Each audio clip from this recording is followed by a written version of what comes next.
आप सभी को नमस्कार एवं सभी का स्वागत है कि आप समय से उपस्थित हुए। आज हम पढ़ने जाएंगे बौद्ध दर्शन।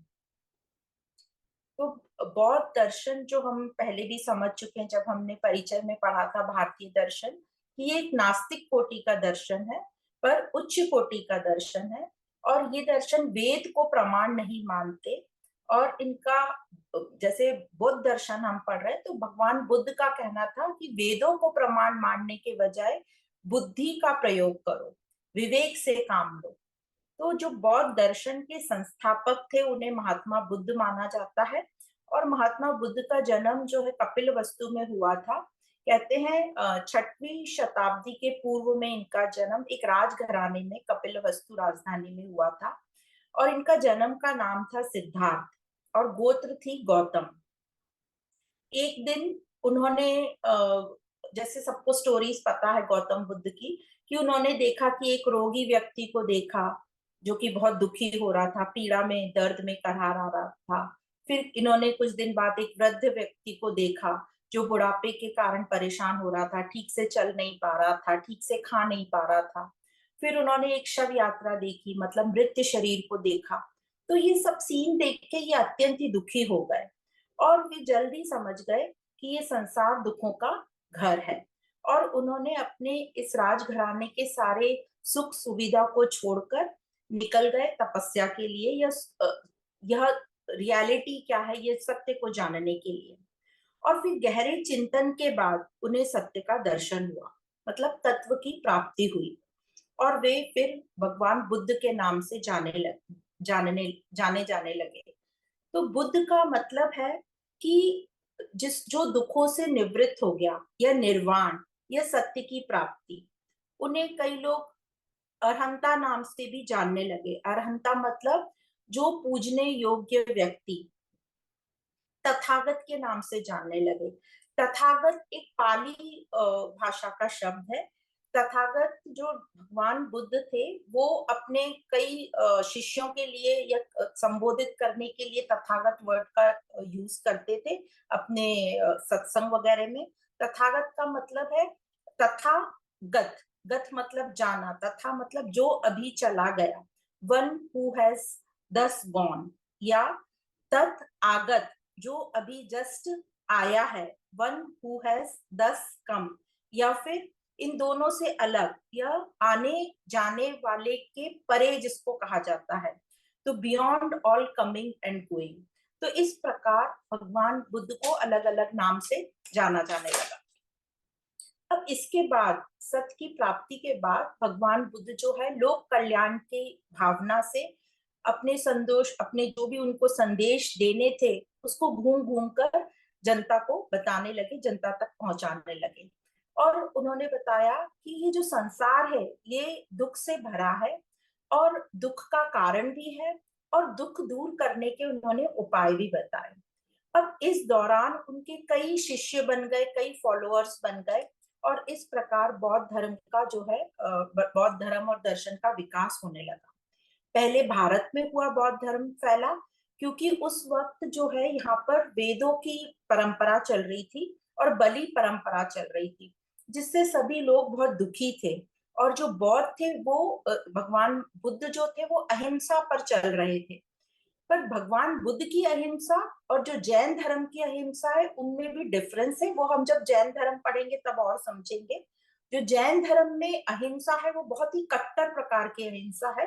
पर भगवान बुद्ध की जो अहिंसा है वो अलग प्रकार की, मतलब हमें खुद किसी को मारना नहीं है। पर यदि कोई मरी हुई, मतलब उस प्रकार का कोई सामने आ जाए और भोजन करना पड़े तो उसमें वो उसको सहमति दी गई है। तो इस प्रकार उस समय बहुत हिंसा हो रही थी, इसलिए बौद्ध धर्म काफी भारत में फैल गया। और फिर दूसरे देशों में भी यह फैलता रहा। अब जो बुद्ध के जो शिष्य थे उन्होंने इनके बुद्ध के उपदेशों का संग्रह करना शुरू किया पाली भाषा में, जो कि त्रिपिटक कहा जाता है। पिटक मतलब पिटारी, त्रि मतलब तीन, तो तीन पिटारी। तो जो ये जो त्रिपिटक है ये बौद्ध दर्शन के प्रामाणिक आधार हैं। तो पहले त्रिपिटक को बोलते थे सुत्त पिटक, दूसरे को अधिधम और तीसरे को विनय पिटक। तो जो पहला है सूत पिटक, इसमें धर्म संबंधी बातों की चर्चा होती थी। दूसरा अधिधम, इसमें दार्शनिक विषयों की संग्रह है और उसकी चर्चा है। और अधिधम को बौद्धों की गीता माना जाता है। और तीसरी है विनय पिटक, इसमें नीति संबंधी बातों का जिक्र है। तो बौद्ध से, भगवान बुद्ध से जब भी कोई प्रश्न करता था तो वो सभी प्रश्नों के सवाल जो पूछे जाते थे उसके उत्तर नहीं दिया करते थे। कई सवालों में वो मौन रहते थे। तो यूजली ऐसा सभी किताबों में लिखा है कि जो 10 सवाल थे जिस पर भगवान बुद्ध मौन रहते थे, वो सवाल यह है कि क्या, कोई जब उनसे पूछता था कि क्या यह विश्व शाश्वत है, क्या यह विश्व अशाश्वत है, फिर क्या यह विश्व जो है ससीम है, मतलब फाइनाइट है, या यह जो विश्व है यह असीम है, इनफाइनाइट है। क्या आत्मा और शरीर एक है, क्या आत्मा और शरीर भिन्न है, क्या मृत्यु के बाद पुनर्जन्म होता है, क्या मृत्यु के बाद पुनर्जन्म नहीं होता, क्या पुनर्जन्म होना या न होना सत्य है, क्या पुनर्जन्म होना न होना असत्य है। तो ये 10 प्रश्नों की ऐसे लिस्ट दी है। थोड़े बहुत प्रश्न अलग हो सकते हैं अलग अलग पुस्तक में, पर इन प्रश्नों के पूछे जाने पर भगवान बुद्ध जो है मौन रहते थे। अब मौन रहने का मतलब क्या है? कई लोगों को लगता था उस जमाने में कि मौन रहने का मतलब इनको इन प्रश्नों के उत्तर नहीं मालूम। पर इसका सही मतलब ये है, भगवान बुद्ध कहते थे कि ये जो प्रश्न है ये अव्याकृत है, मतलब इनको शब्दों में नहीं समझाया जा सकता। तो इस प्रकार के भगवान बुद्ध की कुछ कुछ दृश्य जो स्टोरीज में पढ़ने में आता है, यह बताया जाता है। अब भगवान बुद्ध ईश्वर को नहीं मानते थे, पर कर्म सिद्धांत पर उन्होंने बहुत जोर दिया। इसलिए वे कहते थे कर्म अच्छे से करो। तो इस पर भी उनकी एक स्टोरी आती है। वो बोलते थे कि यदि किसी व्यक्ति ने आम का बीज बोया और फिर ईश्वर को बहुत ही भला बुरा दी बोला और गालियां दी, तो क्या वह पेड़ से आम नहीं निकलेगा? क्या ईश्वर में ताकत है कि आम, जो आम का बीज बोया है उसमें फल बबूल के आ जाएं? ऐसा कभी नहीं हो सकता। इसी प्रकार यदि कोई बबूल के बीज बोएगा और ईश्वर की माला जपता रहेगा दिन रात, तो क्या वो बबूल का पेड़ आम दे पाएगा? ऐसा भी पॉसिबल नहीं है। इसलिए उनका कहना था कि कर्म सिद्धांत पर जोर दो, अपने कर्मों पर जोर दो, कर्म को अच्छी प्रकार से करो। फिर बुद्ध ने के जो उपदेश थे उसमें 4 आर्य सत्यों को बताया गया है। और इन 4 आर्य सत्यों में पूरा बुद्ध का उपदेश जो है वो समाया हुआ है। तो पहला आर्य सत्य ये है कि संसार दुखों से परिपूर्ण है, सर्वम दुखम, दुख बताया। दूसरा बताया दुखों का कारण भी है। मतलब क्या हो सकता है दुखों का कारण? हम सब जानते हैं अज्ञान, तृष्णा, यही दुखों का कारण है। हम खुद ही अपने दुखों का कारण है। फिर तीसरा बताया इन दुखों का अंत भी संभव है, जिसको उन्होंने निर्वाण कहा। और चौथा बताया दुखों के अंत का मार्ग है, और उसको बताया अष्टांग मार्ग। तो जैसे ये 4 आर्य सत्य बताए, संसार दुखों से परिपूर्ण है, दुखों का कारण भी है, दुखों का अंत संभव है, और दुखों के अंत का मार्ग है, जिसे दुख निरोध मार्ग कहा गया है। तो पहला जो आर्य सत्य है वो है कि संसार दुखों से परिपूर्ण है। इनसे सभी दार्शनिक, ये वाली जो पहला आर्य सत्य है, इनसे सभी सभी दार्शनिक सहमत है, सिर्फ चार्वाक को छोड़कर, कि संसार दुखों से परिपूर्ण है। जैसे कि उन्होंने देखा कि रोगी को, बूढ़े व्यक्ति को, मृत्यु को, ये सब दुख से ग्रस्त है। कोई भी व्यक्ति जो है, जो भी इस संसार में जन्मा है, वो मृत्यु से बच नहीं सकता। तो और जन्म भी जिसका हुआ है वो रोते रोते हुए दुख में ही हुआ है। इसलिए बुद्ध का कहना है कि सुख में भी दुख छुपा हुआ है। तो उन्होंने कैसे बताया कि सुख में दुख छुपा हुआ है? कि किसी भी सुख की प्राप्ति के लिए सबसे पहले हम क्या करते हैं? हम बहुत अड़चने सहते हैं, कितनी भी परेशानी हो, हम वो सुख पाने के लिए सब कुछ सहने को तैयार रहते हैं। तो सुख पाने के लिए पहले दुखों को सहन करना पड़ता है। जैसे समझो आपको कहीं एडमिशन लेना है, तो दिन रात पढ़ाई करेंगे आप, अपनी नींद सोएंगे नहीं, आप कहीं कोई उत्सव में नहीं जाएंगे, कोई एंटरटेनमेंट का साधन यूज नहीं करेंगे, सिर्फ पूरे टाइम आप अपनी मेहनत करते रहेंगे, तो वो भी एक दुख है। फिर जब वो सुख मिल जाता है, तो उस सुख मेरा खो ना जाए उसकी चिंता में हम ग्रस्त रहते हैं, तो वो भी दुख रहता है। और फिर अल्टीमेटली जब कोई भी सुख, जैसे हम सब जानते हैं कि सब कुछ टेम्पररी है, कुछ दिन के बाद हमें एडमिशन मिल जाता है, फिर हमें दूसरे कोई कुछ और, पूरे हमारी पढ़ाई हो गई तो हमें अच्छी नौकरी चाहिए, तो उसका दुख, मतलब वो सुख चला गया, अब हमें दूसरा सुख चाहिए। तो फाइनली जब वो सुख जाता है, तो हम और भी ज्यादा अति दुखी हो जाते हैं। इसलिए सुख को भी दुख बताया गया है। तो इस प्रकार भगवान बुद्ध ने संसार को दुखमय बताया है। और उन्होंने कहा, जिस कई दार्शनिक कहते हैं कि भगवान बुद्ध या कई और भी विद्वान बोलते हैं कि संसार को, खास करके पश्चिम देश के जो दार्शनिक है उनका ऐसा कहना है कि जो भारतीय दर्शन है वो निराशावाद है, क्योंकि सभी दार्शनिक ये मानते हैं, भारतीय दार्शनिक, कि संसार दुखों का घर है, संसार दुखों से परिपूर्ण है। तो इसको यहाँ निराशावादी कहा गया है। पर शुरुआत निराशावादी है, आरंभ में इसको हमें देखकर लगता है निराशावादी है, पर यहाँ पर तो जैसे हर भारतीय दर्शन में अंत में आशावाद है, मतलब उन्होंने दुखों को हटाने का हमें मार्ग भी बताया गया है, तो अंत जो है हमारा आशावादी है।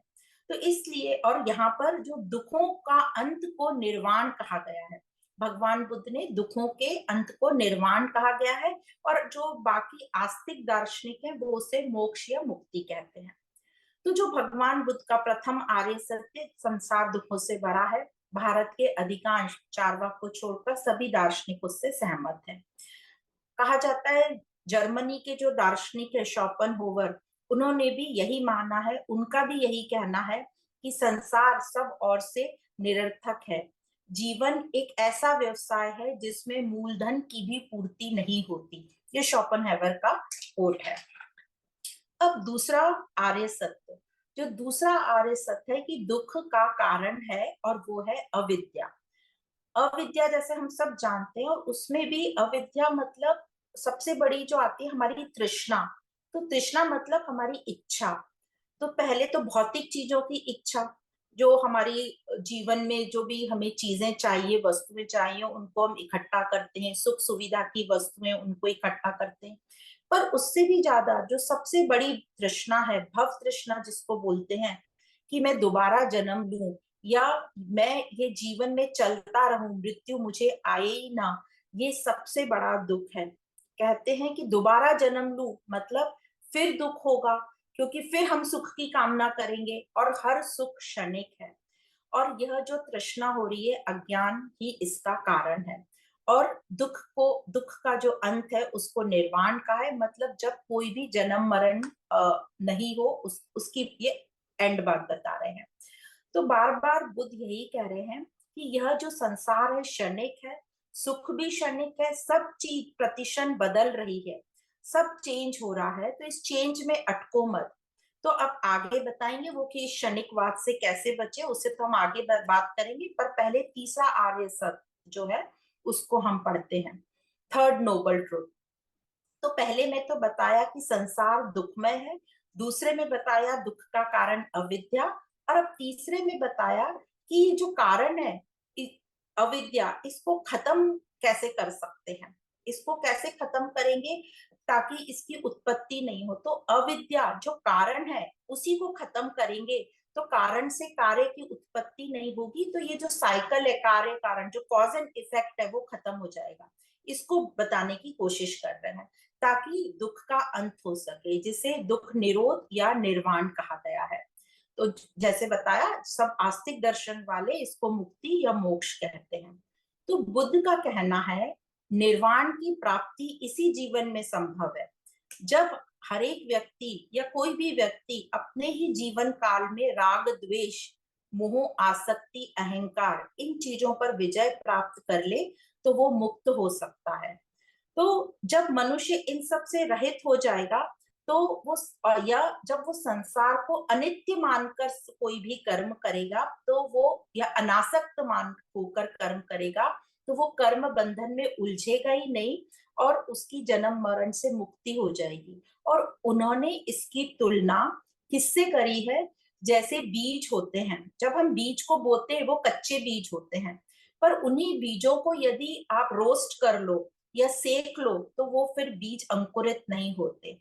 तो उनका ये कहना है कि जब संसार से में रहते हुए बिना आसक्त हुए जब हम कर्म करेंगे, मतलब वो भुने हुए बीज हो जाएंगे, फिर से अंकुरित नहीं होंगे। इसका मतलब फिर से वो कर्म बंधन में नहीं पड़ेंगे और जन्म मरण से वह मुक्त हो सकते हैं। तो निर्वाण यदि किसी को प्राप्त हो जाता है, तो निर्वाण के बाद उस शरीर का क्या होता है? तो जैसे हम सब ने विवेक चूड़ामणि में पढ़ाई है, वही यहाँ पर कह रहे हैं कि निर्वाण के बाद भी शरीर रहता है, जब तक उस शरीर की प्रारब्ध होती है, जो भी उसका शेष जीवन होता है प्रारब्ध के हिसाब से। तो निर्वाण का मतलब होता है जीवन मुक्ति, मतलब जीवन में रहते हुए मुक्त हो गए, दुख सुख से मुक्त हो गए, दुख सुख से परे चले गए। जब वे ठीक प्रकार से संसार को परिवर्तनशील या अनित्य समझकर करेंगे, मतलब वो सपना देखकर, लीला समझकर करेंगे, ड्रामा समझकर, तो वो दुख सुख उस पे इफेक्ट नहीं होंगे। और शरीर का जब निर्वाण के बाद, शरीर का जब अंत होता है, तो उसे परिनिर्वाण कहा गया, मतलब वो पूर्ण मुक्ति, परिनिर्वाण बुद्ध के हिसाब से कहा गया है। तो इस प्रकार निर्वाण का अर्थ जो है, अलग अलग लोगों ने अलग अलग तरीके से लिया है।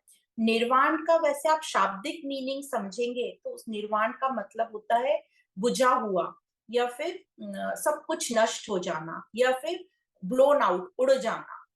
तो कई लोग इसको नेगेटिव लेते हैं, पर कई दार्शनिकों ने इसको पॉजिटिव लिया है और उनको समझाया है कि निर्वाण का मतलब वासनाओं का अंत, जो हमें दुखी करते हैं उसका अंत। तो पुनर्जन्म का उसमें स्कोप होगा ही नहीं। वासना की आग का बुझ जाना इस प्रकार से दिया है, ठंडा हो जाना। और इसका फल क्या होगा? हमें आनंद की अवस्था की प्राप्ति होगी। और यह जो आनंद की अवस्था है, यह स्थिर रहेगी, बल्कि जो दूसरी सुख की अनुभूतियां होती हैं, जो हमें टेम्पररी होती हैं, वो क्षणिक होती हैं और वो यूजुअली हमें दुख देती हैं क्योंकि वो टेम्पररी होती हैं। पर ये जो आनंद की अनुभूति है, इसको स्थायी अनुभूति कहा गया है। फिर आगे पूछते हैं कि निर्वाण का विवेचन किया जाए, निर्वाण को ठीक प्रकार से समझाया जाए, निर्वाण क्या है इसकी व्याख्या की जाए। तो निर्वाण की व्याख्या या विवेचन असंभव है, कहा जाता है व्यवहारिक शब्द में। जैसे हम व्यवहार में बात करते हैं, तो व्यवहारिक शब्द में ये अवर्णनीय है, मतलब इसका वर्णन नहीं किया जा सकता। यह शब्द जो है असमर्थ है इसका वर्णन करने में। इसलिए निर्वाण का जो स्वरूप है उसको अनिर्वचनीय कहा है। ये सेम जो हमने विवेक चूड़ामणि में शंकराचार्य जी ने भी यही बताया था कि मोक्ष को कैसे एक्सप्लेन किया जाए, तो बोले वो अनिर्वचनीय है। तो इस प्रकार ये तीसरा आर्य सत्य बताया। निर्वाण मतलब दुखों का अंत हो सकता है, और कैसे हो सकता है वो शॉर्ट में हमने भी समझा। फिर है चौथा आर्य सत्य, फोर्थ नोबल ट्रूथ, ये है दुख निरोध मार्ग। अब निर्वाण तो बता दिया, पर इसका मार्ग क्या है, कैसे करेंगे? तो बुद्ध ने इसमें अष्टांग मार्ग बताया, एट फोल्ड पाथ। तो ये अष्टांग मार्ग जो चौथा बताया, तो इसमें अष्टांग तो मतलब आठ, अष्ट मतलब आठ, तो ये आठ बातें बताई हैं भगवान बुद्ध ने। और वो शुरू होती है सम्यक दृष्टि से। तो इन सब में आप देखेंगे सम्यक शब्द कॉमन है। सम्यक मतलब बैलेंस, बैलेंस, मध्य मार्ग। तो भगवान बुद्ध का जो एक बहुत ही हम सब जानते हैं, बैलेंस में चलो, मध्य मार्ग निकाल कर चलो। क्योंकि अधिकतर नहीं तो एक्सट्रीम केसेस में तो मुश्किल होती है। हमें चारवाक जैसे ढीले भी नहीं चलना है, मतलब लीनियंट भी नहीं चलना है, और न जैन जैसे कट्टर होके चलना है। क्योंकि जहां भी कट्टरता आती है तो हम उसको व्यवहार में, गृहस्थ में रहते हुए संभाल नहीं सकते। पर वहीं हम बहुत ज्यादा लिबरल हो जाएंगे तो हम अपने मूल्यों को, हम अपनी एथिकल वैल्यूज पर कॉम्प्रोमाइज करने लगेंगे। तो बीच का मार्ग सबसे अच्छा बताया है, मध्य मार्ग निकाल कर चलो। तो सबसे पहला है सम्यक दृष्टि। सम्यक दृष्टि मतलब राइट व्यूज। तो क्या है मतलब इसका राइट व्यूज हमारे क्या होना चाहिए, हमारे जो विचार है एकदम, हमारी जो दृष्टि है वो सही होनी चाहिए। क्या हम देख रहे हैं, क्या हमें दिखाई दे रहा है, हम क्या समझ रहे हैं। तो जब हमारा ज्ञान सही होगा तो हमारी दृष्टि भी सही होगी। तो सम्यक दृष्टि से उनका कहना है जो नित्य है उसे सदा नित्य देखो समझो, जो अनित्य है जो परिवर्तनशील है उसे समझो कि वो परिवर्तनशील है और उसे उसी प्रकार देखो कि वो परिवर्तनशील है। जो सत्य है उसे सत्य करके समझो और देखो। तो कई बार क्या होता है, कई बार क्या हम हमेशा ही ये गलती करते हैं, अविद्या के कारण हम गलत समझ लेते हैं। हम टेम्पररी को परमानेंट समझकर, उसी को परमानेंट जब हम समझ लेते हैं और जब वो टेम्पररी हमें बाद में पता चलता है तो हम दुखी होते हैं। तो मिथ्या जो हमने ये शब्द पढ़ा है, मिथ्या के कारण हम टेम्पररी को परमानेंट मान लेते हैं और फिर हमेशा के लिए सोचते हैं ये हमें सुख देगा, बल्कि वो सुख नहीं देता, फिर हम दुखी होते हैं। इसलिए बुद्ध ने सम्यक दृष्टि को पहली सीढ़ी बताई है। अपना जो दृष्टि है ठीक प्रकार से इस ज्ञान का ध्यान रखते हुए अपने व्यूज को, अपने देखने की शक्ति को सम्यक बनाओ। फिर दूसरा है सम्यक संकल्प, मतलब राइट रिजॉल्व। इसका मतलब है सम्यक, जब हमारी दृष्टि, हमारे व्यूज विचार सम्यक होंगे तो हमारे सम्यक संकल्प भी हो पाएंगे। तो बुद्ध के जो चार आर्य सत्यों का जीवन में पालन करने का निश्चय ही सम्यक संकल्प है। अब इन सत्यों का लाभ, जो चार जो ऊपर सत्य बताए हैं आर्य सत्य, उनका लाभ तभी मिल सकता है जब व्यक्ति उनका उनको जीवन में उतारेगा, उनका पालन करेगा।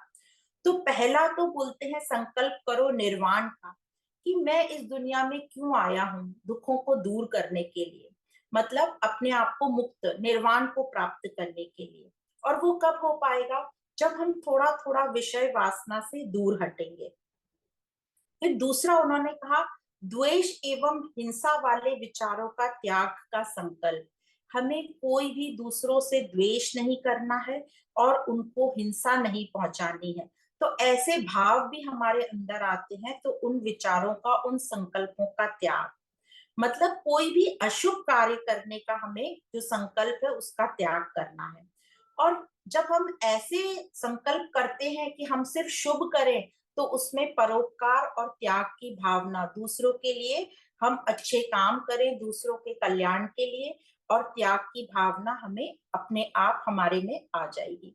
तो इस प्रकार ये सम्यक संकल्प बताया। फिर तीसरा है सम्यक वाक, मतलब हमारी स्पीच, हमारी वाणी। तो राइट स्पीच ये सबसे ज्यादा इंपॉर्टेंट है। और कहा है कि जहां आवश्यक हो वहीं बोलो, जहां आवश्यक नहीं है वहां हमें नहीं बोलना। जो नहीं बोलनी चाहिए चीज वहां पर चुप रहो, मौन रहो। तो ये जो तीन बातें हैं, जहां बोलना है वहीं बोलना, जो आवश्यक है जहां आवश्यक है वहीं बोलना, और जो बोलनी नहीं चाहिए चीज, जहां नहीं बोलना है वहां मौन रहना है, चुप रहना है। तो ये जो तीन है ये सम्यक, हमें सम्यक वाक्य बना देता है। जो सम्यक वाक नहीं है वो है चुगली करना, निंदा करना, अश्लील बातें करना, दुख देने वाली बात करना। तो ये जो बातें हैं ये सम्यक वाक नहीं है। तो ये अपनी वाणी से हमें हटाना होगा, निकालना होगा, तो हम सम्यक वाकी हो जाएंगे। फिर चौथा है सम्यक कर्म, मतलब राइट एक्शन। तो हमें कौन से कर्म करना है, कौन से छोड़ना है। तो विकर्म छोड़ना है, मतलब चोरी करना, धोखा देना, जमा करके रखना, मतलब परिग्रह करके रखना, ये सब कर्म हमें छोड़ने हैं। और कर्तव्य कर्म करना है जो हमारी उन्नति करे, हमारी हमारा उत्थान करे, मतलब हमारी आत्मिक उन्नति करे, वह कर्तव्य कर्म करना है। फिर पांचवा है सम्यक आजीविका, मतलब राइट लाइवलीहुड। हमें अपना जीवन कैसे बिताना है।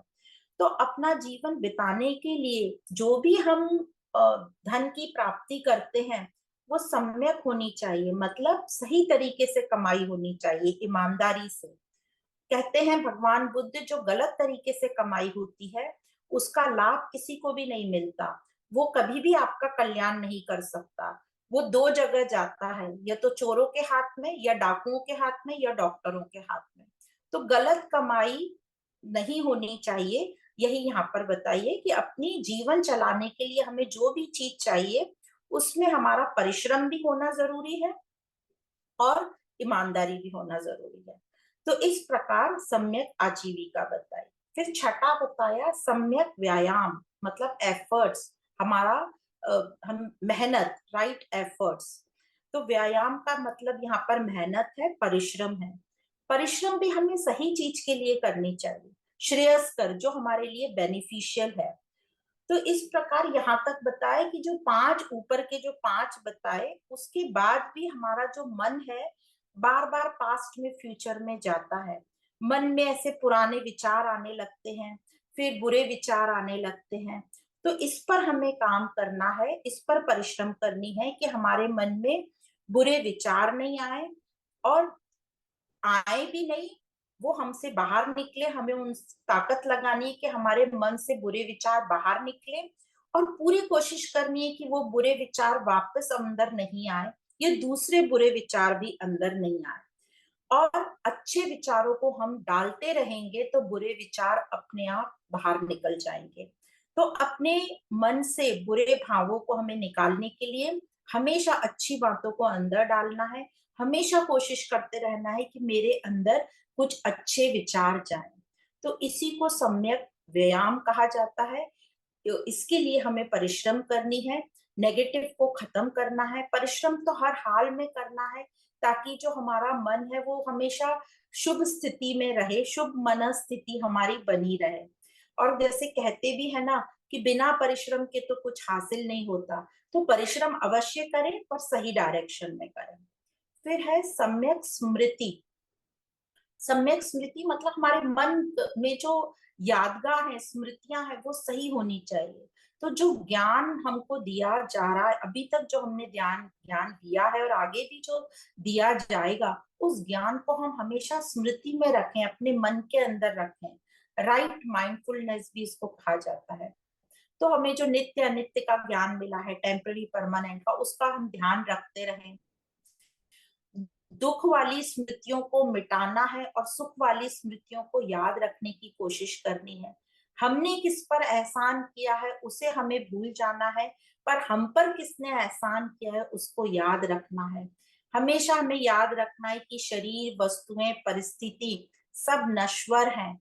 यह याद रखकर ही हम यह अपने निर्वाण का जो संकल्प है वो पक्का कर पाएंगे। तो हमेशा सम्यक स्मृति में यह याद रखें कि यह सब जो परिस्थितियां हैं नश्वर हैं, चली जाएंगी, शरीर भी नश्वर है, पर हमें निर्वाण याद रखना है हमेशा। और यही इच्छा रखनी है कि मुझे निर्वाण की ओर जाना है। तो हम समाधि के योग्य हम बनेंगे। तो सम्यक स्मृति अच्छी होगी तो हम सम्यक समाधि के योग्य बन जाएंगे। और आप आगे आठवां जो है अष्टांग मार्ग में वो आता है सम्यक समाधि, मतलब राइट कंसंट्रेशन, हमारी एकाग्रता कैसे होगी। तो जैसे अभी हमने पढ़ा, सम्यक स्मृति से सम्यक समाधि की स्थिति आएगी। इससे हमारे जो मन की चंचलता है वो शांत होगी, हमारी आसक्ति मिटेगी। हम पास्ट में ज्यादा नहीं जाएंगे, हम फ्यूचर की चिंता नहीं करेंगे, और मन शांत होने से हम विचलित नहीं होंगे, और काफी हद तक हम दुखों से छुट जाएंगे, ये ऊपर उठ पाएंगे। हमें यह सम्यक स्मृति तक आते आते प्रेजेंट में रहना हम सीख जाएंगे, और प्रेजेंट को हम बेस्ट तरीके से स्वीकार पाएंगे। हमारी जो अविद्या है, तृष्णा है, इसका कुछ हद तक तो खात्मा होगा ही होगा। तृष्णा हमारी कम होगी, मतलब इच्छाएं हमारी कम होगी। इम्पोर्टेंट चीज जहां जरूरी है हम वही वही चीजें इकट्ठी करेंगे। तो हमारे जो अननेसेसरी के कर्म होते रहते हैं वो भी नहीं होंगे, और अननेसेसरी के कर्म नहीं होंगे तो कॉज एंड इफेक्ट, कारण और कार्य वाला जो साइकिल है वो खत्म होगा। तो कर्म बंधन से मुक्त होंगे, जन्म मरण से मुक्ति होगी, एकाग्रता बढ़ेगी, कंसंट्रेशन पावर हमारा बढ़ेगा। तो हम ठीक प्रकार से फिर स्मृति और हमारी पक्की होगी, संकल्प हमारे पक्के होंगे, हमारा विवेक जागृत होगा। तो और इस स्थिति में सत्य को जानने की तीव्र से तीव्र इच्छा होगी, जिसको बुद्धिज्म में धम्म कहा गया है। तो इस प्रकार ये अष्टांग मार्ग बताया गया। तो ये जो पहले दो हैं, सम्यक दृष्टि और सम्यक संकल्प, इन दोनों को मिलाकर कहते हैं प्रज्ञा, नॉलेज। और फिर जो 3, 4 और 5 हैं, सम्यक वाक, कर्म और आजीविका, इन 3 को मिला के शील, कंडक्ट कहा जाता है। तो ये जो पहले 5 हैं, इन 5 को पंचशील कहा गया है बुद्धिज्म में। और फिर 6, 7, 8 मतलब सम्यक व्यायाम, स्मृति और समाधि, इन पहले पंचशील और ये 3 को समाधि में ही बोला गया है और कहा है इन सबका पालन करो तो निर्वाण अवश्य होगा। मतलब हमारी तृष्णा समाप्त होगी, हम एकाग्रता हमारे में आएगी, हम बैलेंस में रहेंगे और दुख सुख से हम ऊपर उठ सकते हैं। तो इस प्रकार भगवान बुद्ध का ये अष्टांग मार्ग बताया गया है। अब इसके बाद बुद्धिज्म में क्षणिकवाद पर बहुत बात करते हैं। कहते हैं भगवान बुद्ध कि हर चीज क्षण भंगुर है, हर क्षण परिवर्तन होता रहता है, कोई भी चीज परमानेंट नहीं है। यहाँ तक कि उन्होंने बुद्धिज्म में आत्मा को भी स्थायी नहीं माना, नित्य नहीं माना। कहते हैं उसमें भी चेंज होता रहता है, जैसे नदी में पानी की बूंदों में चेंज होता रहता है पर फिर भी नदी का प्रवाह चलता रहता है, उसी प्रकार आत्मा में भी चेंज होता रहता है। और ये आत्मा एक स्थायी चीज नहीं है, ये एक धारा प्रवाह है, चेतना की स्ट्रीम ऑफ कॉन्शियसनेस है। और इसी को पाश्चात्य में जो दार्शनिक है, पाश्चात्य के ह्यूम्स, उन्होंने भी यही सेम चीज की है। अब बुद्धिज्म में ईश्वर की सत्ता का भी निषेध किया है, जैसे हमने शुरू में ही पढ़ा, उन्होंने कहा कर्म सिद्धांत पर जोर दिया गया है, पर पुनर्जन्म को माना है, पर सेम आत्मा का दूसरे में प्रवेश नहीं मानना है। उन्होंने कहा है, एग्जाम्पल दिया, जैसे एक दीपक दूसरे को जला सकता है, उसी प्रकार एक आत्मा दूसरे शरीर में आत्मा को जागृत कर देती है और इस प्रकार प्रवाह चलता रहता है। तो यह जो इस आत्मा का क्षणिकवाद के मानने पर कर्म सिद्धांत जो है खारिज होता है कि फिर किसको किससे मुक्ति मिलेगी। निर्वाण का भी खंडन होता है कि क्षणिक है सब कुछ, तो निर्वाण किसको दुखों से निवृत्ति मिलेगी। तो इस पर बड़ा विवाद हुआ और ऐसी परिस्थिति में बौद्ध धर्म को बचाने के लिए संप्रदाय बन गई। अब ये जो संप्रदाय बनी बौद्ध धर्म में, ये इनका जो आधार क्या था, संप्रदाय वर्गीकरण कैसे हुआ संप्रदायों का, तो इनकी जो संप्रदाय बनी जो हीनयान और महायान, और इनका वर्गीकरण हुआ कि सत्ता का अस्तित्व ये फिर किसको मानते हैं। जब ये क्षणिकवाद की बात कर रहे हैं, हर चीज परिवर्तनशील है, आत्मा भी परिवर्तनशील है, ईश्वर को इन्होंने माना नहीं, ईश्वर का निषेध किया है, तो फिर सत्ता क्या है अस्तित्व की, और जो ये ज्ञान होता है वो किस प्रकार से होता है। तो ये दो बेसिस पर वर्गीकरण हुआ बुद्ध संप्रदाय का। तो पहला आया हीनयान, जिसमें ये जिसका आधार था कि ज्ञान कैसे प्राप्त होता है। हाँ, पहला आया हीनयान। ये दो संप्रदाय है, हीनयान और महायान। तो हीनयान है, इसमें ये जो ज्ञान होता है हमें वस्तुओं का, जब हर चीज परिवर्तनशील है, तो मैं जो ज्ञान लेने वाला हूँ, ये यदि चेंज होता रहेगा तो ज्ञान भी चेंज होता रहेगा। तो ये ज्ञान फिर किसको होता है, तो इन हीनयान में ज्ञान के इस आधार लेके दो में डिवाइड किया है। पहला है सौतांतिक और दूसरा है वैभाषिक। जो सौतांतिक को बोला जाता है, जो बाहरी वस्तुओं का जो ज्ञान है वो अनुमान के द्वारा प्राप्त होता है, और वैभाषिक का कहना है बाहरी वस्तु का जो ज्ञान होता है वो प्रत्यक्ष के द्वारा होता है। अब हम प्रत्यक्ष जानते हैं, मतलब जो हमें इन इंद्रियों से दिखाई पड़ेगा, समझ जाएगा। अनुमान मतलब किसी और को देखकर किसी और का अनुमान लगाना, मतलब धुएं को देखकर ये समझ जाना कि वहां आग है। तो ऐसे ये दो शाखाएं आ गई, सौतांतिक और वैभाषिक। और अब दूसरा आया महायान। महायान में पहला आया माध्यमिक शून्यवाद। तो ये जो माध्यमिक शून्यवाद, शून्यवाद से हम समझ गए होंगे एम्प्टीनेस, जो हम शून्य, जो नागार्जुन जिस मानते हैं कि नागार्जुन ने शून्यवाद का को आगे लेकर आए। तो जो नागा अर्जुन है, इनको माध्यमिक शून्यवाद या माध्यमिक संप्रदाय का महान दार्शनिक माना जाता है। और कई विद्वान ने शून्यवाद, नागार्जुन को शून्यवाद का प्रवर्तक माना है। पर साथ ही कई ने कहा कि नहीं, नागार्जुन नहीं हो सकते शून्य के प्रवर्तक, क्योंकि जो शून्यवाद है ये नागार्जुन से पहले भी महायान में पाया गया है शून्यवाद। पर हाँ, सबका ये कहना जरूर है कि नागार्जुन ने शून्यवाद को ठीक प्रकार से जनता के सामने प्रस्तुत किया और उसे व्यवस्थित रूप दिया। तो इस प्रकार से नागार्जुन की बात आती है, जो माध्यमिक संप्रदाय के महान दार्शनिक हैं। जो नागार्जुन है, इनका जन्म कहते हैं दूसरी शताब्दी में दक्षिण भारत में हुआ था। और जैसे कि इन्होंने शून्यवाद का काफी विकास किया, और उस पर इनके काफी जो एक्सप्लेनेशन है, तर्क है, बहुत डिटेल में काफी जगह दिए हुए हैं। तो ये हीनयान और महायान, जो हीनयान है वो बौद्ध धर्म का प्राचीनतम रूप है और काफी रूढ़िवादी है। और जो महायान है ये विकसित रूप है और ये काफी उदारता वाला माना गया है। जो हीनयान है, जैसे हम बात कर रहे हैं, इसके जो आदर्श हैं काफी कंजर्वेटिव, संकुचित हैं और बहुत ही व्यक्तिगत हैं, सब्जेक्टिव हैं। और हीनयान में निर्वाण को बुझ जाना माना है, थोड़ा नेगेटिव माना है। और सन्यास को ये आदर्श मानते हैं, जो कि काफी कठिन होता है गृहस्थों के लिए। इन्होंने ईश्वर को, हीनयान में ईश्वर को कंब और धम्ब को, ईश्वर का स्थान कंब और धम्ब को दिया है।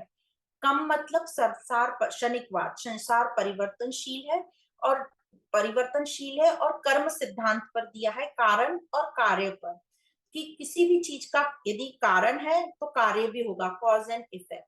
और धम्म मतलब जो सत्य है, रियलिटी, जिसको साक्षात्कार हो गया। तो इस प्रकार कम और धम्म को इन्होंने ईश्वर का स्थान दिया है।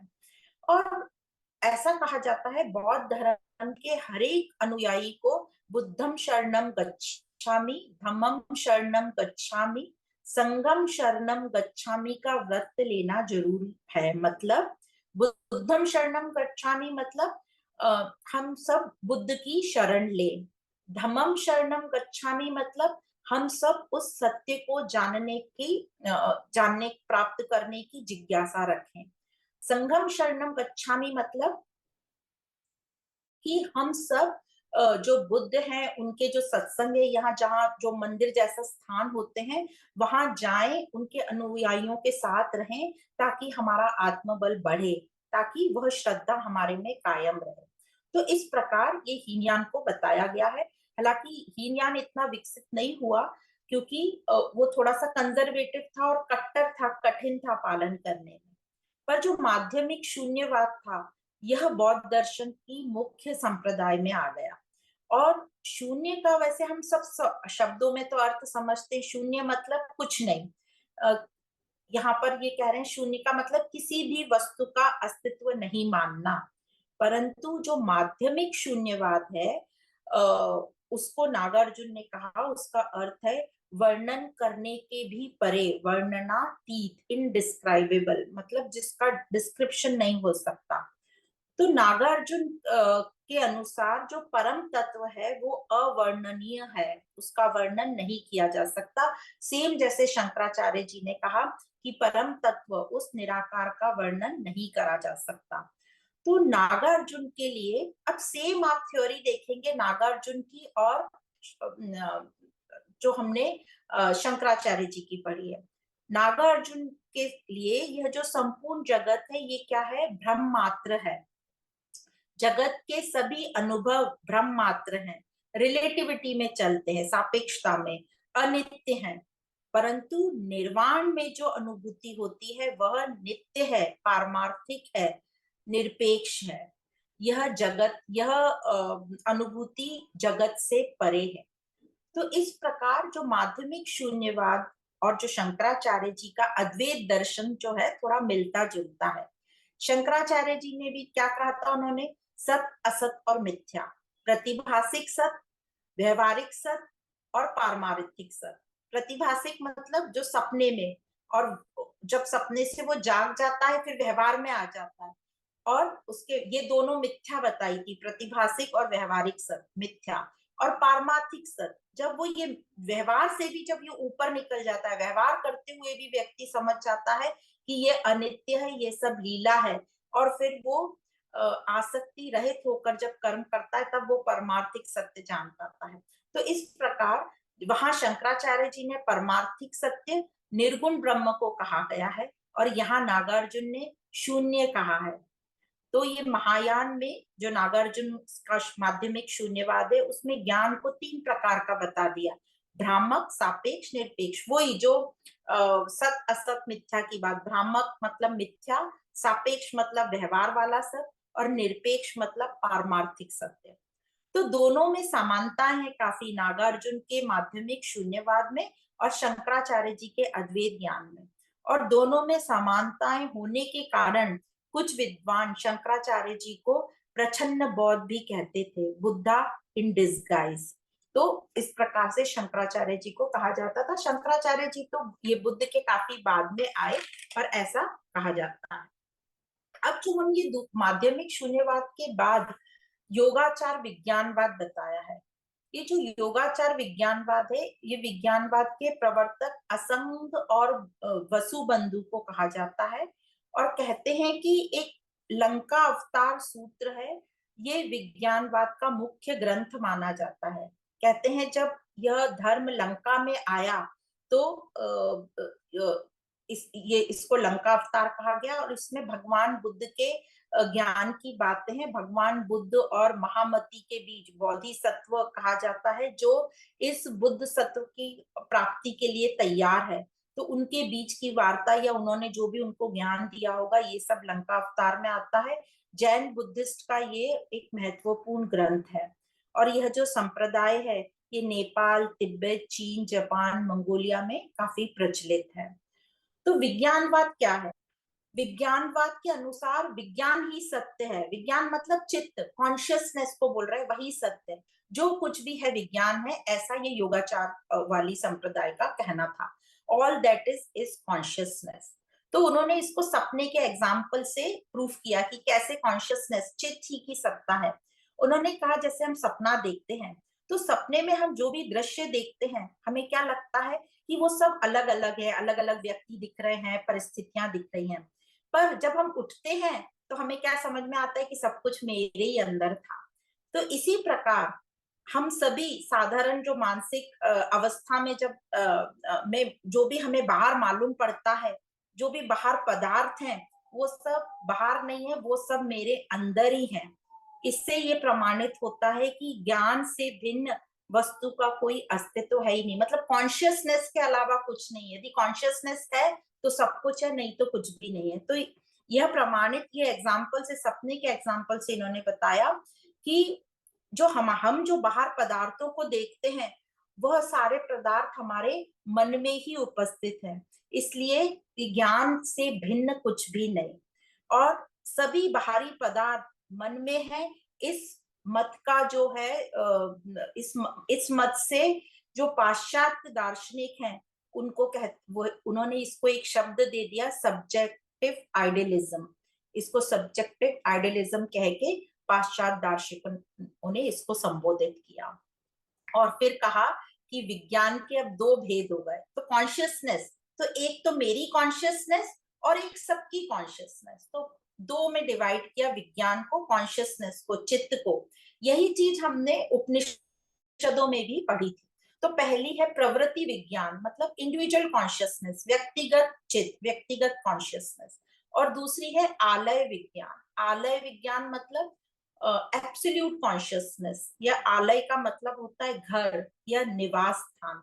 मतलब सभी ज्ञान का बीज, सभी ज्ञान बीज रूप में यहाँ पर उपस्थित है। आलय कॉन्शियस, आलय विज्ञान, ये एब्सोल्यूट कॉन्शियसनेस।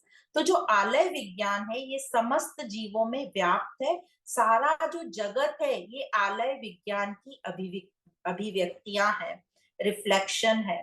तो इससे हमें समझ में आता है कि कॉन्शियसनेस ही सब कुछ है, ऐसा ये विज्ञानवाद योगाचार बता रहे हैं। तो विज्ञानवाद का मत है कि ज्ञाता और ज्ञेय, अब आप 13वें अध्याय भगवत गीता का यदि हम याद करेंगे तो हमने ज्ञाता और ज्ञेय पढ़ा था। ज्ञाता मतलब नोअर, जानने वाला। ज्ञेय मतलब जिसको जिसको जानना है हमें, वह जाना जाने वाला। तो ज्ञाता मतलब हो गया सब्जेक्ट या विषय, और ज्ञेय जिसको जानना है वो सब्जेक्ट विषयी, और ज्ञेय मतलब ऑब्जेक्ट जिसको जानना है। तो विज्ञानवाद के अनुसार ये दोनों असत्य हैं, होते ही नहीं। विज्ञान कहता है, मतलब कॉन्शियसनेस के उससे देखो तो कहते हैं ज्ञाता और ज्ञेय, ये विज्ञान जो है ज्ञाता और ज्ञेय से शून्य है, असत्य है। विज्ञानवाद के अनुसार विज्ञान ही एकमात्र सत्य माना जाता है, मतलब सिर्फ कॉन्शियसनेस है। विषय विषयी मतलब सब्जेक्ट ऑब्जेक्ट, इन दोनों के द्वैत से परे शुद्ध चेतना में आ जाओ, शुद्ध चेतना की बात करो, वही सत्य है, बाकी सब असत्य है। तो विज्ञानवादी को योगाचार क्यों कहा जा रहा है? क्योंकि ये जो विज्ञानवादी हैं, ये योगा के अभ्यास करते करते करते विज्ञान को सिद्ध करने का प्रयास करते हैं और बाहरी जगत को काल्पनिक प्रूफ करने का कोशिश करते हैं, इसलिए इनको योगाचार कहा गया है। तो पारमार्थिक दृष्टि से संसार और विज्ञानवाद के हिसाब से हम देखें तो पारमार्थिक दृष्टि से संसार और निर्वाण में कोई भी फर्क नहीं है, सिर्फ नानात्व का फर्क है। तो ये नानात्व को मतलब प्लूरिज्म, सब अलग अलग हैं, सब जैसे डिफरेंट डिफरेंट हमें रूप रंग दिख रहे हैं, ये सब अध्यारोपितता है, पर बेस तो सबका कॉन्शियसनेस है। तो नानात्व को त्यागो और समत्व को अपना लो, जो समत्व जो सब में एक है, यूनिवर्सल कॉन्शियसनेस। तो फिर से हम 7वें अध्याय गीता पे आते हैं, जिसमें बताया था एक ही माला के हम सब मोती हैं। तो जो माला है, धागा है, दैट इज यूनिवर्सल कॉन्शियसनेस, और उसमें जो मोती हैं वो सब अलग अलग आकार रूप रंग के हम सब हैं, पर हम सबको बांधे रखने वाली एक कॉन्शियसनेस है। तो इस प्रकार यहाँ पर योगाचार विज्ञानवाद को बताया। अब जैसे कि हमने यहाँ समझा था कि ये जो हीनयान है, ये अपनाने में बहुत कठिन था, क्योंकि उन्होंने संन्यास को मेन आदर्श बताया है। इस कारण बौद्ध धर्म का विकास नहीं हो पा रहा था। इस कारण बौद्ध धर्म के, और क्षणिकवाद भी उन्होंने बता दिया, जिससे कि कर्म सिद्धांत का भी और का निषेध हो रहा था। उन्होंने कह दिया ईश्वर भी नहीं है, तो किससे निर्वाण का भी खंडन हो रहा था। तो इस कारण बौद्ध धर्म के अनुयायियों ने दूसरी संप्रदाय को जन्म दिया, और जो कि लोगों को समझने में सरल हो, जो लोग अपने व्यवहारिक लाइफ में कर पाए, व्यवहार में उसको अपना पाए, और वो था महायान, क्योंकि उन्होंने माध्यमिक रास्ता बताया, मार्ग बताया। तो जो बौद्ध धर्म को विश्व धर्म के रूप में प्रतिष्ठित कर सका वो था महायान। तो महायान में बोधिसत्व की प्राप्ति ही जीवन का उद्देश्य है। बोधिसत्व क्या है? जैसे कि हमने समझा, बोधिसत्व मतलब ज्ञान प्राप्त की इच्छा रखने वाला व्यक्ति, मतलब जो अपने आप को दुखों से निवृत्त करना चाहता है और ज्ञान की प्राप्ति से करना चाहता है, उसको कहा है बोधिसत्व। तो महायान धर्म में बोधिसत्व का अर्थ उस व्यक्ति के लिए उस व्यक्ति को कहा जाता है जो बोधिसत्व की प्राप्ति भी करता है और लोक कल्याण के लिए आगे निरंतर लगा रहता है, कंटिन्यूअसली लगा रहता है लोक कल्याण के लिए। तो महायान का मानना है कि प्रत्येक व्यक्ति में बोधिसत्व प्राप्त करने की क्षमता है, क्योंकि प्रत्येक जो व्यक्ति है वो पोटेंशियल बुद्ध है, हम है ही कॉन्शियसनेस। तो हम हर व्यक्ति में वो बोधिसत्व प्राप्त करने की क्षमता है, इसलिए हमें अपने जीवन में इस बोधिसत्व प्राप्त करने के लिए आगे बढ़ना चाहिए। महायान में बुद्ध को जो है, भगवान बुद्ध को ही उन्होंने ईश्वर का रूप मान लिया, बुद्ध को पारमार्थिक सत्य का अवतार मान लिया। तो भले ही वो कहते हैं कि ईश्वर नहीं है, पर यहाँ पर उन्होंने किसी न किसी प्रकार से भगवान बुद्ध को ईश्वर मान लिया, मतलब अपनी आस्था अपने से ऊपर वालों पर कहीं ना कहीं रखी है। तो महायान में आत्मा का अस्तित्व माना गया है, पर क्षणिकवाद माना गया है। कहते हैं आत्मा नहीं होगी तो मुक्ति किसको मिलेगी? तो महायान के अनुसार जैसे उन्होंने ईश्वर को भी मान लिया, आत्मा को भी क्षणिक मान लिया, और यह भी कह दिया कि व्यक्ति अपने कर्मों का फल पाता है। कर्म सिद्धांत पर उन्होंने बहुत जोर दिया है।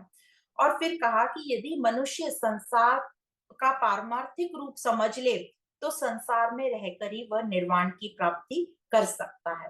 तो महायान के अनुसार निर्वाण के बाद लोक कल्याण की भी भावना रहेगी उसमें। हालांकि महायान में भाव बताया है कि लोक कल्याण की भावना रहेगी, बट हीनयान में निर्वाण को अभाव बताया है। और महायान बोल रहा है निर्वाण के बाद भी लोक कल्याण का भाव रहेगा। और हीनयान थोड़ा नेगेटिव ले रहा है कि बुझ जाएगा, वो ठंडा पड़ जाएगा। उसने निर्वाण को अभाव रूप बताया है। तो महायान उदार है, प्रगतिशील है, इस कारण लोग उसे मानने लग गए। और जो महायान है उसने अपने अंदर नए विचारों को भी अपनाने की पूरी खुला रखा है दरवाजा। जो भी दूसरे धर्म के लोग महायान में ज्वाइन हुए उनकी अच्छी बातों को लेकर उसको अपने अंदर लाया है। तो हीनयान रूढ़िवादी था, परिवर्तन में विरोध करता था, अपनी मूल बातों पर ही अड़ा रहता था। इसलिए आज भी हीनयान की जो मूल बातें हैं वो जो की तो वैसे ही हैं। संन्यास को आदर्श मानता था जो कि कठिन था।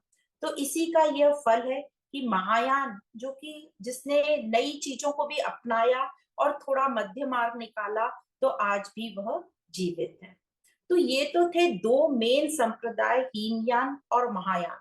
इसके बाद तीसरा आया नवयान, जो कि आया 1953 में। और हम सब जानते हैं डॉक्टर B.R. अम्बेडकर उसको लेकर आए। तो ये जो तीसरा एक हमने ब्रांच बताया नवयान, ये डॉक्टर भीमराव अंबेडकर जो दलितों के लिए, ताकि दलितों को जाति प्रथा से मुक्ति मिले और उनको इक्वल दर्जा मिले, तो 1956 में नवयान की घोषणा करी डॉक्टर अंबेडकर ने। ये नागपुर में हुई थी ये चर्चा।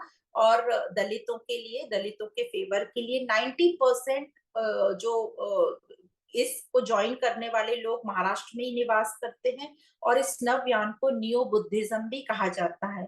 इसमें जो मौलिक जो है वही है, बुद्धिस्ट टीचिंग ही है, पर उसमें जो कास्टिज्म वगैरह को थोड़ा चेंज करके उसमें थोड़े चेंजेस लाके डॉक्टर अंबेडकर ने उसको प्रस्तुत किया। तो कई लोगों ने ये नवयान को ज्वाइन किया और इनके फॉलोअर को अम्बेडकराइट्स भी कहा जाता है, या बुद्धिस्ट के अंदर ही कहा जाता है। तो इस प्रकार यह जो आज का हमारा वर्णन था बौद्ध दर्शन का संक्षिप्त परिचय था। डिटेल में तो जिसको पढ़ना है बहुत सी किताबें हैं। हमने जो पढ़ाया है वो इस पुस्तक से पढ़ाया है, भारतीय दर्शन। प्रोफेसर हरेंद्र प्रसाद सिन्हा की ये पुस्तक है। इसमें से काफी तो जानकारी दे दी है, पर और भी बहुत सारी डिटेल्स चाहिए तो दूसरी बहुत सी पुस्तक हैं बौद्ध दर्शन की, जैन फिलोसफी, बुद्धिज्म, उसमें से हम प्राप्त कर सकते हैं। तो आप सभी को बहुत बहुत धन्यवाद।